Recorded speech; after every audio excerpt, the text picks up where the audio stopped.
Jonathan, Bwana asifiwe. Sauli aliondoka akafa, lakini ameacha watoto wake. Kuna Jonathan, na Jonathan yako na mtoto ambaye ni mlemavu. Imagine Jonathan anasemekana mtoto wake ni mlemavu, anatafutwa na mfalme. Ninaomba wewe ndio unatafutwa na Mungu siku ya leo. Ninaomba leo wewe ndio utapatikana kwa kupewa promotion. Ninaomba leo upatikane wewe kwa ibada ya leo. Wewe ndiye ambaye mfalme ametumana leo kwa jina la Yesu. And that is why uko kwa ibada ya siku ya leo. Sema ninapokea neema fulani. Sema ninapokea neema ya kutafutwa. Na kutafutwa na watu wakubwa. Na kupata promotion. Hapa kuna mtu ambaye ni mlemavu, lakini my friend anaenda kungeuziwa maisha yake. Hapa kuna mtu ambaye ako chini, ameshushwa, lakini atatoka akiwa juu. Nitapaa juu, nitapaa juu, nitakwenda Shama nitapaa juu, shama nitapenya. Haijalishi walikuweka kando kwa maana haufai, lakini Mungu akisema unafaa, hakuna atakayezuia. Kupatikane mtu ambaye atapeleka information, aseme yule ambaye anatafutwa na Ruto ni huyu. Amen. Amen. Hiyo ndio imani ya mtu ambaye ako na imani. Amen. Kupatikane mtu ambaye watoto ambao wanataka scholarship, kuna watoto ambao wanataka wapewe scholarship, utakuta kupatikane ni wako. Kwani wale wanalibiwa scholarship ni wao ndio walizaliwa na tumbo mbili. Si hata wako wanaweza pata scholarship sasa shukuru pekola.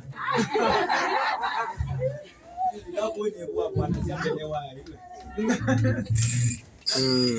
Kupatikane kwa hiyo shule, wakiangaliwa ni nani tutapea promotion, tutapea scholarship, kupatikane ni watoto wako. Hata wewe wako wanazaliwa scholarship na uko kazi. Kwani scholarship ni lazima iwe ya mtu mwenye ana kazi, anasumbuka hapo na shinda. Hata wewe unaweza pewa na uko na mshahara mkubwa. Bwana asifiwe. Jonathan akasemekana ako na mtoto lakini ni mlemavu, ni kiwete tu. Bwana asifiwe. Maandiko inasema nini Steve? Mfalme akamwambia, yuko wapi? Siba akamwambia mfalme, tazama yumo katika nyumba ya Makiri. Mwana wa Amieli. Katika Londebali. Tulia pale. Simba akauliza, nimekuambia Simba ameitwa na mfalme apeleke information ya ambaye anayetafutwa. Information ambayo inatafutwa kwako leo lazima ipatikane. Kile Mungu anatafuta kwako lazima leo mbingu iachilie. Lazima mbingu iseme ni huyu. Lazima mbingu iseme confirm you are the one. Sema I am the one. Sema yule ambaye anatafutwa na mbingu ni mimi. Daudi ametumana Simba, lakini kumbe sio Simba anatakikana, kumbe ni mtu fulani anatakikana. Huyo ambaye amepatikana Simba ni wa kuleta information yako, maana full information ndio inatakikana. Bwana asifiwe.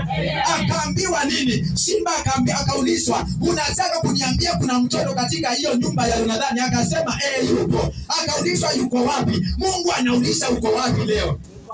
Sema maandiko inasema, akasema yumo katika nyumba ya Makiri. Bwana, huyu ni mtu alikuwa anaitwa Makiri. Jirani yako Makiri. Amieli Makiri ni kama alikuwa na mapesa, sijui ameitwa Makiri. Sema alikuwa na mapesa ama namna gani? Amieli katika Londebali. Londebali ni mji kama huwa Dono. Bwana asifiwe. Huko kwa Makiri ndiko yule mtoto wa Jonathan alikuwa anakaa. Hata akai kwao. Alikuwa amekataliwa Sunday.